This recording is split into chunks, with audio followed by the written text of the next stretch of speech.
বিকশিত ভাৰত মিছন 2025 যি উদ্যোগত যিটো থিম বাছি লোৱা হৈছিলে আমি তাৰ ভিতৰত সমৃদ্ধ ভাৰতৰ ভিতৰত ইক'ব্ৰিক বাছি লৈছোঁ। ইক'ব্ৰিক হৈছে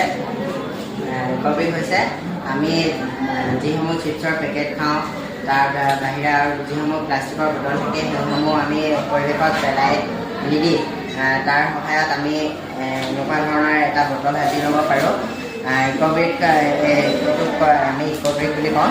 ইক'ব্ৰিকটো সাজিবৰ বাবে সকলোতকৈ প্ৰথমতে আমি কেৰি বেগখিনি ভালদৰে ধুই ল'ব লাগিব আৰু তাৰপিছতে ভালদৰে ধুই পিনে সেইখিনি শুকুৱাই পিনে আমি বটলত এনেদৰে ভালদৰে ভৰাব লাগিব যাতে খালী ঠাই নাথাকে।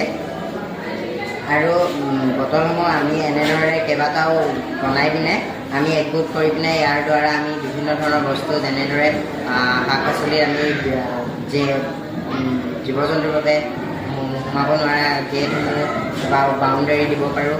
তাৰপিছতে যিসমূহ পাৰ্ক থাকে সেইসমূহত আমি বহা চুপাৰ বা গছ পুলি ৰুই পিনে তাৰ চাৰিওফালে বেৰি দিব পাৰোঁ যাতে মাটিখিনি খহি নাযায়। এনেকুৱা ধৰণৰ বস্তু আমি ইক'ব্ৰিক দ্বাৰা তৈয়াৰ কৰিব পাৰোঁ। আৰু ইয়াৰ এটা উপকাৰিতা হৈছে যে ই পৰিৱেশ প্ৰদূষণ নকৰে আৰু বৰঞ্চ ই পৰিৱেশৰ ভাৰসাম্য ৰক্ষা কৰে।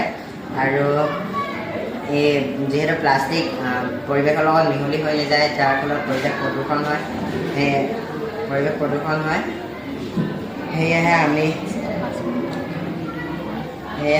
এনেকুৱা ধৰণৰ বস্তুৰ সহায়ত আমি তৈয়াৰ কৰি পিনে আমাৰ যি পৰিৱেশৰ ভাৰসাম্যতা ৰক্ষা কৰিব পাৰোঁ।